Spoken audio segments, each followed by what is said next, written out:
தூக்கிட்டு வர்றோம். நேரா தூக்கிட்டு வந்து வச்சதுக்கு அப்புறம் ஏன்டா வள்ளத்துல உட்கார வச்சுட்டு வர்றாங்க? இல்ல அவ பெரியவாளுக்கு கால் வலிக்குமோ. அப்ப தூக்கிட்டு வர்றது கால் வலிச்சா ஐயோ மகனே அதை பத்தி யோசிக்கவே இல்லையே. யார் எடுப்பா?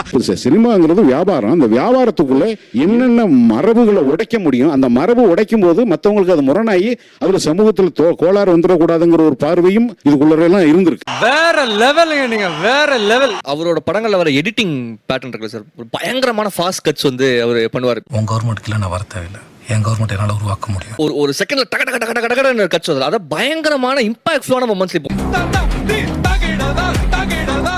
மலையாள சினிமாவிலும் சரி, இந்தியன் சினிமாவிலும் ரொம்ப குறிப்பிடத்தக்க ஒரு டைரக்டர் பரதன் சார். அச்சுச்சோ அவரா பயங்கரமான வராச்சே.